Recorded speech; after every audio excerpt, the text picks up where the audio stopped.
வணக்கம் நண்பர்களே. இன்னும் ஒரு இனிய காலை பொழுதில் தீதும் நன்றும் நிகழ்ச்சியில் உங்களை சந்திப்பதில் மிக்க மகிழ்ச்சி அடைகிறேன். இது ஒரு முக்கியமான தினம். மனிதர்கள் இந்த உலகம் முழுக்க காலகாலமாக எதற்காக காத்திருக்கிறார்கள்? நாம் எல்லோருக்குமே தெரியும். மனிதர்கள் நீதிக்காக காத்திருக்கிறார்கள். எது மனிதர்களுக்கு தொடர்ந்து மறுக்கப்படுகிறது? நீதிதான் மனிதர்களுக்கு தொடர்ந்து மறுக்கப்படுகிறது. எது காண்பதற்கு கிடைப்பதற்கு மிக அரிய பொருளாக இருக்கிறது? நீதிதான் அரிதிலும் அரிதான பொருளாக நாம் வாழ்கிற காலத்தில் மட்டுமல்ல, இதற்கு முன்பும் இருந்திருக்கிறது.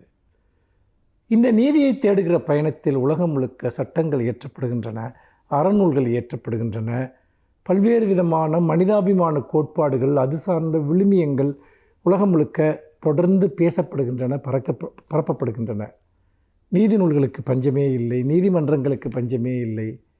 ஆனால் மனிதகுலம் நீதியை எவ்வளவு அடைந்திருக்கிறது என்பது நம் முன்னால் இருக்கக்கூடிய கேள்வி.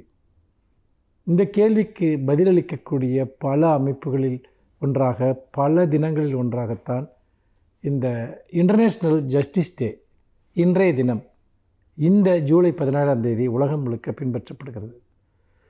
இந்த இன்டர்நேஷ்னல் ஜஸ்டிஸ் டே என்பது இன்டர்நேஷ்னல் கிரிமினல் கோர்ட், சர்வதேச குற்றவியல் நீதிமன்றம். இந்த நீதிமன்றம் தோற்றுவிக்கப்பட்டதையொட்டி இந்த நாள் கொண்டாடப்படுகிறது. இந்த நீதிமன்றம் எதையெல்லாம் விசாரிக்கிறது? இந்த சர்வதேச நீதி நாள் குறிக்கக்கூடிய செய்தி என்ன? உலகம் முழுக்க அடிப்படை மனித உரிமைகளை பாதுகாப்பது தான் இதனுடைய அடித்தளம். மனித உரிமைகள் மறுக்கப்பட்டவர்களுக்கு நீதி வழங்குவது தான் இந்த சர்வதேச நீதி நாளினுடைய நோக்கம். நீங்கள் கேட்கலாம், ஒவ்வொரு நாட்டிலும் நீதி வழங்குவதற்கான நீதிமன்றங்கள் இருக்கின்றன, சட்டங்கள் இருக்கின்றன, இதில் எதற்காக ஒரு சர்வதேச நீதி நாளை நாம் கொண்டாட வேண்டும் என்று நீங்கள் கேட்கலாம். நண்பர்களே, நீதியை ஒவ்வொரு தேசமும் ஒவ்வொரு விதமாக வழங்குகிறது. சில குற்றங்களுக்கு சில குறிப்பிட்ட நாடுகள் ஒரு குறிப்பிட்ட தண்டனையை வழங்குகின்றன, வேறு சில நாடுகள் வேறு விதமான தண்டனையை வழங்குகின்றன. மத ரீதியான சட்டங்கள் இருக்கின்றன. வேறு சில இராணுவ ஆட்சி நடக்கக்கூடிய நாடுகளில் குறிப்பிட்ட விதமான சட்டங்கள் இருக்கின்றன. மரண தண்டனை போன்றவை, உறுப்பு சிதைப்பு செய்தல், கசையடிகள் கொடுத்தல், இப்படியெல்லாம் பலவிதமான சட்டங்கள் இருக்கின்றன. ஆனால் குற்றமிழைத்தவருக்கும் கூட அல்லது குற்றவாளி என கண்டறியப்பட்டவருக்கும் கூட அவருடைய அடிப்படை மனித கௌரவம் பாதுகாக்கப்பட வேண்டும், மனித உரிமை பாதுகாக்கப்பட வேண்டும் என்பதுதான் சர்வதேச நீதி நாளினுடைய மிக முக்கியமான நோக்கம். அதே போல் போர்கள், இனப்படுகொலைகள், இதனால் பாதிக்கப்பட்டவர்கள், இதனால் பலியானவர்கள், அவர்களை பாதுகாப்பது, அவர்களுக்கான நீதி வழங்குவது. பல சமயங்களில் ஒரு நாட்டினுடைய அரசே கூட தங்கள் மக்களுக்கு எதிரான குற்றங்களை செய்ய முடியும். அப்பொழுது அதை அந்த சர்வதேச நீதி அமைப்பு கணக்கில் எடுத்துக்கொள்கிறது, சர்வதேச நீதிமன்றம் கணக்கில் எடுத்துக்கொள்கிறது. அதாவது அடிப்படை மனித உரிமை கோட்பாடுகளுக்கு எல்லா நாட்டு அரசாங்கங்களும் பொறுப்பாக இருக்க வேண்டும். அதில் அவர்களுக்கு ஒரு அக்கௌண்டபிலிட்டி, ஒரு பொறுப்பேற்றல் இருக்க வேண்டும். சர்வதேச மனித உரிமை சாசனத்திற்கு உட்பட்டுத்தான் எந்த நாட்டினுடைய சட்டங்களும் இருக்க வேண்டும் என்பதுதான் சர்வதேச நீதி நாளினுடைய முக்கியமான செய்தி. நீங்கள் அடிப்படையான அந்த மனித உரிமை கோட்பாடுகளை மீறி தண்டனை முறைகளையோ விசாரணைகளையோ வைத்து கொண்டிருந்தால் நீங்கள் சர்வதேச ரீதியான மனித உரிமை சார்ந்த உணர்வுகளை அவமதிக்கிறீர்கள், அது சார்ந்த அறவியல் மதிப்பீடுகளை அவமதிக்கிறீர்கள் என்பதுதான் அதனுடைய பொருள். அவையெல்லாம் நினைவூட்டுவதற்காகத்தான் இந்த சர்வதேச நீதி நாள். இந்த நாளில் நீதியை பற்றிய நம்முடைய பார்வைகள் விரிவடையட்டும். மீண்டும் இன்னும் ஒரு புதிய சிந்தனையோடு உங்களை சந்திக்கிறேன். நன்றி, வணக்கம்.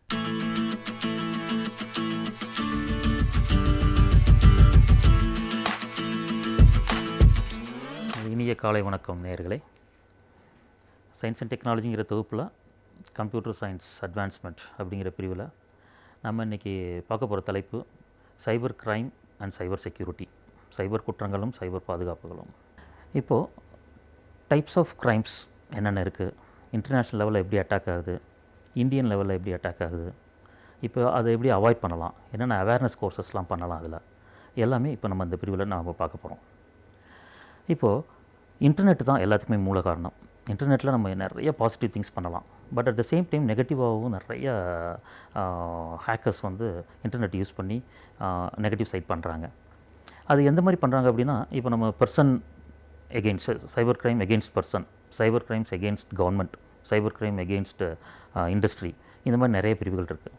இப்போ இந்த டைப்ஸ் ஆஃப் கிரைம்ஸ் அப்படின்னு எடுத்துட்டோம்னா, ஹேக்கிங் வந்து இன்னொருத்தர் ப்ரோக்ராமை எடுத்து இன்னொருத்தரோட இன்ஃபர்மேஷன்ஸ் எல்லாமே எடுத்து நம்ம ஹேக் பண்ணி அதை வேறு இடத்துல லீக் பண்ணுறது, அதான் ஃபஸ்ட்டு ஹேக்கிங். செகண்ட் பார்த்திங்கன்னா இட்ஸ் அ கிராக்கர்ஸ் வந்து ஒரு இதில் போட்டு ஃபிசிக்கலாக ஒரு செகண்டரி ஸ்டோரேஜோ, ஒரு ஸ்டோரேஜ் டிவைஸோ, ஒரு ஹார்ட் டிஸ்கோ, ஒரு யூஎஸ்பியோ டேமேஜ் பண்ணுறது கிராக்கர்ஸ். அதே மாதிரி ஸ்கிரிப்டிக்கல் ப்ரோக்ராமை வந்து நமக்கு ஒரு ஏதாவது ரேண்டம் நம்பர் ஜென்ரேஷன் பண்ணி அந்த ப்ரோக்ராம் ஒர்க் அவுட் பண்ணாமல் விடுறது. அன்எத்திக்கல் எம்ப்ளாயி, ஒரு கம்பெனிலேருந்து நமக்கு பிடிக்கல இன்னொரு கம்பெனிக்கு போகிறோம் அப்படின்னா இந்த கம்பெனியில் உள்ள இன்ஃபர்மேஷன்ஸ் எல்லாம் எடுத்து லீக் பண்ணுறது. சைபர் டெரரிஸ்ட், இது வந்து எக்ஸ்ட்ரீம் லெவல். நம்மளோட சைபர் டெரரிஸ்ட்னால் போய் நம்ம கவர்மெண்ட்டுக்கே ஒரு அலர்ட் கொடுக்குறது, இது பண்ணலைன்னா நாங்கள் இந்த பயங்கரவாதம் பண்ணுவோம் அப்படின்னு ஒரு தீவிரவாத தாக்கல் பண்ணுறது. அது மாதிரி கார்ப்பரேட் ஸ்பை, அதாவது ப்ரைவசி அண்ட் கான்ஃபிடென்ஷியாலிட்டி, எல்லா கம்பெனியோட லீக் இன்ஃபர்மேஷன்ஸ் எடுத்து அனதர் கம்பெனிக்கு லீக் பண்ணுறது.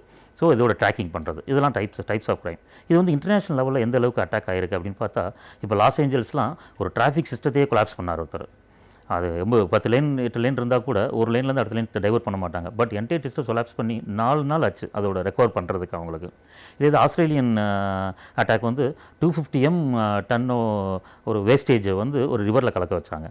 அது என்ன ரீசன் கேட்டால் வெரி சில்லி ரீசன். அவரோட அப்பாயின்மெண்ட், அதாவது எங்கெங்கே கம்பெனிக்கு போகிறாரோ அதெல்லாம் வந்து எங்கேயுமே ரிஜெக்ட் ஆகிருக்காரு. அதனால் ஒரு வெக்ஸ் ஆகி இப்படி பண்ணார். இதே இது North Korea, Sony entertainment complete சேனலை ஹைஜாக் பண்ணிவிட்டு அன்ரிலீஸ்டு மூவிலாம் வந்து அதில் போட்டாங்க. சைனீஸ் அட்டாக் வந்து பார்த்திங்கன்னா அந்த யூஎஸில் உள்ள அது கம்ப்ளீட்டாக அது இதெல்லாம் இருக்குது, டேட்டா பேஸ் இருக்குது, அதோட வெதர் ஃபோர்காஸ்டிங் இருக்குது, எல்லாமே கண்ட்ரோல் எடுத்துகிட்டு அதை மாற்றினாங்க.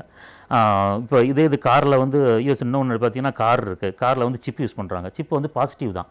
ஸோ அந்த பாசிட்டிவாக பண்ணுறதுக்கு வந்து அதே சிப்பை இன்னொரு ஹேக்கர் கையில் கிடச்சாங்கன்னா, இப்போ நம்மளோட பிரேக்கு, நம்மளோட ஆக்சிலேட்டரு, ஸ்பீடு எல்லாம் கம்ப்ளீட்டாக வந்து அவரோட ஹேக்கர் கையில் போச்சுன்னா ஏதாவது ஆக்சிடென்ட் ஆகிறதுக்கு அந்த மாதிரிலாம் பண்ணாங்க. போர்லாண்டில் வந்து ஏரோப்ளைன் ஹேக்கிங் கம்ப்ளீட்டாக எடுத்து ஏதோ ஒரு அடுத்த சிக்னல் கிடைக்காதுன்னா ஒரு இடத்துல இறக்கி விட்டாங்க. ராயல் பேங்க் ஆஃப் ஸ்காட்லாண்டில் வந்து ஒரு நம்பர் 1 பேங்க்கு, அதுலேயே பார்த்திங்கன்னா 12 hours அந்த ஏடிஎம்மில் அட்டாக் எதுவும் ஒர்க் பண்ணாமல் விடுறாங்க. அது மாதிரி எம்பிஏ அப்ளிகேஷன் ட்ராக்கிங் ஒரு இது பண்ணி ஹார்வர்ட் யூனிவர்சிட்டிலேயே வந்து நிறைய பேர் அதனால் ரிஜெக்ட் பண்ணாங்க. ஸோ இப்போ நம்ம இந்தியா லெவலில் பார்த்திங்கன்னா இந்த அளவுக்கு பெரிய அளவு தாக்கம் கிடையாது. பட் பர்சன்ஸ் வைஸ் இப்போ ஒரு பர்சன் வந்து ஒரு சைபர் ப்ரொஃபைலிங் எல்லாமே போட்டுறாங்க. அதனால் அதுலேருந்து ஒரு பர்சன் மேலே பிடிக்கல, இல்லைன்னா ஒரு செக்ஷுவல் ஹராஸ்மெண்ட்ஸ் இந்த மாதிரிலாம் நிறைய நடந்துகிட்ருக்கு இந்தியாவில். இப்போ 25 கோடி மக்கள் வந்து இந்தியாவில் வந்து கம்ப்யூட்டர் யூஸ் பண்ணுறாங்க. அதில் வந்து 4.20 கோடி மக்கள் வந்து சைபர் கிரைம்னால் அஃபெக்ட் ஆகிறாங்க. அதாவது ஒரு ஆல்மோஸ்ட் ஒரு 5ல் ஒரு பகுதி வந்து ஆட்டோமேட்டிக்காக அதில் அஃபெக்ட் ஆகிறாங்க. பட் இன்னொரு புள்ளியில் என்ன சொல்லுதுன்னா 72,000 கம்ப்ளைண்ட்ஸ் வந்து 2004லேருந்து 2014 வரை 10 வருஷத்துக்கு கம்ப்ளைண்ட் புக் ஆகிருக்கு.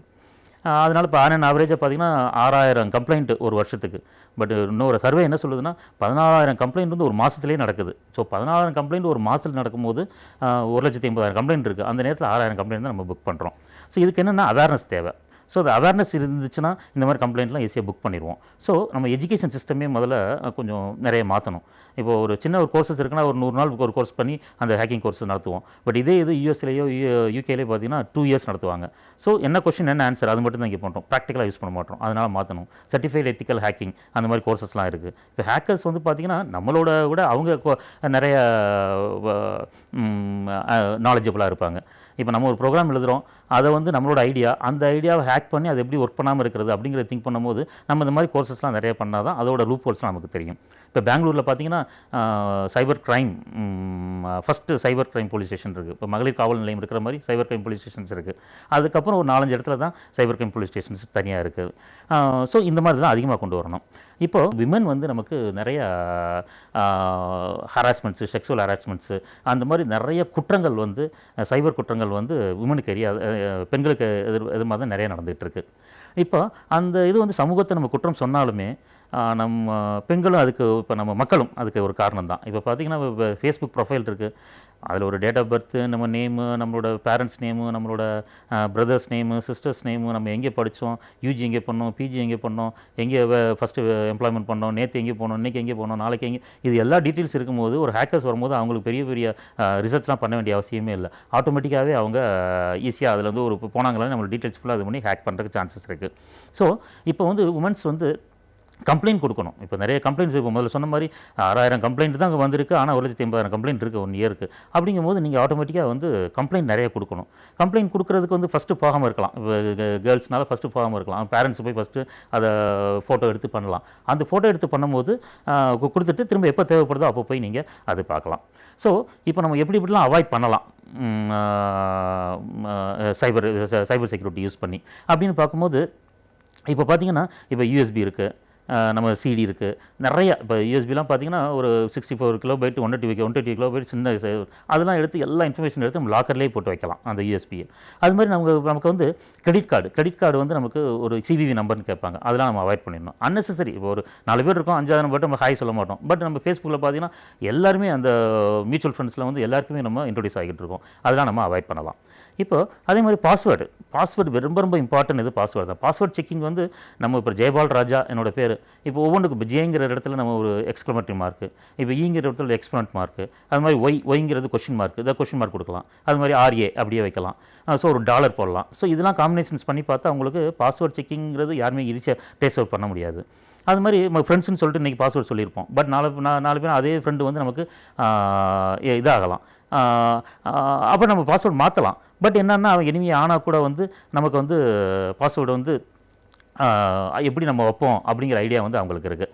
ஸோ இந்த மாதிரி நமக்கு எல்லாமே பாஸ்வேர்டு செக்கிங்கில் இருந்து கிரெடிட் கார்டில் இருந்து நம்மளோட செக்யூரபிள் லைஃப் நமக்கு நல்லா போகிறதுக்கு நம்ம பாசிட்டிவாக இன்டர்நெட்டை ஒர்க் பண்ணோம்னா நிறைய பாசிட்டிவ் லைஃப்பில் நமக்கு அச்சீவ் பண்ணலாம்.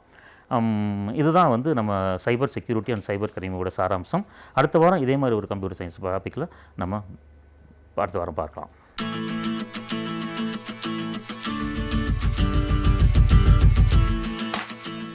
அனைவருக்கும் என் அன்பு வணக்கம். ஜூலை 17 என்பது தமிழ்நாட்டின் வரலாற்றில், சமூக நீதியின் வரலாற்றில் ஒரு துயரமான நாள் என்று சொல்ல வேண்டும். நீதி கட்சி என்கிற திராவிட இயக்கம் என்று இன்றைக்கு வழங்கப்படுகிற அதனை தொடக்கியவர்கள் 3 என்பதை நாம் அறிவோம். ஒருவர் சர்பிட்டி தியாகராயர், இன்னொருவர் ஸ்ரீ நடேசனார், 3ஆமவர் டி.எம். நாயர். டி.எம். நாயர் என்பது அவருடைய பெயர் மாதவனார் என்பதுதான். ஆனால் தாரவாடு மாதவனார் என்பதை யாரும் அறிந்திருக்க வாய்ப்பு இல்லை. டி.எம். நாயர் என்று சொன்னால் எல்லோருக்கும் தெரியும். அவருடைய தாய்மொழி மலையாளம்தான். ஆனால் அவர் தமிழர்களுக்காக உழைத்ததே கூடுதல். மிகச்சிறந்த பகுத்தறிவாளர், சிந்தனையாளர், எதற்கும் அஞ்சாதவர், சமூக நீதிக்காக தொடர்ந்து குரல் கொடுத்தவர். அவர் இந்த நீதி கட்சியை நிறுவிய 3 ஒருவர். நீதி கட்சி 1916 நிறுவப்பட்டது. ஆனால் 20லேயே அது ஆட்சிக்கு வந்தது. ஆட்சிக்கு வருகிற போது கூட டி.எம். நாயர் உயிரோடு இல்லை. அவர் அதற்கு முன்பாகவே மறைந்து போய்விட்டார். நான் குறிப்பிட்டேன், ஜூலை 17 என்பது தமிழ்நாட்டின் வரலாற்றில், சமூக நீதி வரலாற்றில் துயரமானதென்று. அவர் இறந்து போன நாள் ஜூலை 17 தான். அவர் இங்கே இறந்து போகவில்லை, லண்டனிலே போய் இறந்து போனார். எதற்காக லண்டனுக்கு போனார் என்பதுதான் முக்கியமான கேள்வி. அவர் இடஒதுக்கீட்டை பெறுவதற்காக, வாதிடுவதற்காகத்தான் ஒரு குழுவின் தலைவராக நீதி கட்சியின் சார்பில் அங்கு சென்றார். அதாவது நாம் படித்திருக்கிறோம் பாடப்புத்தகங்களில் 1908-9 மின்டோ மார்லி சீர்திருத்தம், 1918 மாண்டேகு செம்ஸ்போர்ட் சீர்திருத்தம் என்று. அந்த மாண்டேகு செம்ஸ்போர்ட் சீர்திருத்தத்திலே தான் இந்த இடஒதுக்கீடு வேண்டும், வகுப்பு வாரி உரிமை வேண்டும் என்னும் குரலை நீதி கட்சி இங்கே எழுப்பிற்று. அது பற்றி பேசுவதற்கு அங்கே லண்டனிலே ஒரு வாய்ப்பு கிடைத்தது. லண்டனில் 2 அவையின், அதாவது மக்களவை, மாநிலங்களவை என்னும் 2 அவைகளின் கூட்டுக்குழு கூட்டத்தில் பேசுகிற ஒரு வாய்ப்பை பெற்றவர் டி.எம். நாயர் அவர்கள்தான். ஆனால் அவர் இப்படி எளிமையாக மக்களிடம் எடுத்து சொல்லுகிற போது நிலைமை மாறும். இந்திய மக்கள் இப்படியெல்லாம் நடத்தப்படுகிறார்கள் என்று ஆங்கிலேயர்களுக்கு தெரிய வேண்டியதில்லை. எனவே அவர் பொதுமக்களிடம் பேசுவதற்கு தடை விதிக்க வேண்டும் என்று மாண்டேகு சொல்லுகிற அளவுக்கு அவருடைய பேச்சு ஆற்றல் மிகுந்ததாக இருந்தது. கூட்டுக்குழுவிலே பேசினார். அதற்கு அடுத்த நாள் ஜூலை மாதம் 18ஆம் தேதி அவர் அது குறித்த வல்லுநர்களிடம் செய்தியை எடுத்துரைப்பதற்கான வாய்ப்பு வழங்கப்பட்டது. அதற்கான தயாரிப்புகளிலே அவர் இருந்தார். ஆனால் லண்டனுக்கு போகிற போதே உடல் நலிவின்மையோடு தான் அவர் சென்றார். அவருக்கு அவருடைய சிறுநீரகம் சரியாக வேலை செய்யவில்லை. குடல் இறக்கம் இருந்தது. மருத்துவர்கள் சொன்னார்கள், ஒரு நாடும் நீங்கள் இவ்வளவு தொலைவு பயணப்படக்கூடாது என்றார்கள். இன்றைக்கு இருப்பது போல நவீன மருந்துகளெல்லாம் வராத காலம் அது. அவரே ஒரு மருத்துவர். ஆனாலும் கூட அவர் எல்லாவற்றையும் மீறி, மருத்துவர்களின் அறிவுரையையும் மீறி, இது ஒரு பெரிய வாய்ப்பு. இந்த வாய்ப்பில் நாம் ஆங்கிலேயர்களுக்கு இந்த நாட்டினுடைய நிலையை புரிய வைத்துவிட்டால் ஒரு பெரும் பயன் நமக்கு கிடைக்கும். காரணம், ஆங்கிலேயர்களுக்கு சாதியின் அடிப்படையில் ஏற்றத்தாழ்வு என்பது தெரியாது. காரணம், அங்கே சாதி என்பதே கிடையாது. எனவே பிறப்பின் அடிப்படையில் சாதி, சாதியின் அடிப்படையில் உயர்வும் தாழ்வும் கற்பிக்கப்படுகிற ஒரு தேசத்தில் யாருக்கு கல்வி வாய்ப்புகள் மறுக்கப்பட்டனவோ, யாருக்கு அலுவலக வேலைகள் மறுக்கப்பட்டனவோ, அவர்களுக்கு எதன் பெயரால் அந்த உரிமைகள் மறுக்கப்பட்டன என்பதை சொல்லி அதன் பெயராலேயே அதை பெற வேண்டும் என்பதுதான் இடஒதுக்கீடு. அதற்காகத்தான் அவர் முயற்சிகள் செய்தார். அதற்காகத்தான் லண்டனில் போய் பேசினார். அவருடைய பேச்சு அங்கே இருக்கிற ஆங்கிலேய நாடாளுமன்ற உறுப்பினர்களை கூட கவர்ந்தது. அந்த நேரத்தில் நாளைக்கு அவர் அந்த வல்லுநர் குழுவிடம் பேச இருக்கிறார் என்கிற செய்தி தமிழ்நாட்டில் தேனாக பாய்ந்த செய்தி. ஆனால் 18ஆம் தேதி பேச வேண்டியவர் ஜூலை 17ஆம் தேதி 51 வயதிலேயே இறந்து போய்விட்டார் என்பது அவருடைய குடும்பத்தினருக்கு மட்டுமல்ல, தமிழ்நாட்டிற்கே நேர்ந்த துயரம். சரியாக சொன்னால் சமூக நீதிக்கு நேர்ந்த துயரம் என்று தான் சொல்ல வேண்டும். இந்த ஜூலை 17 ஒரு துயரமான நாள்.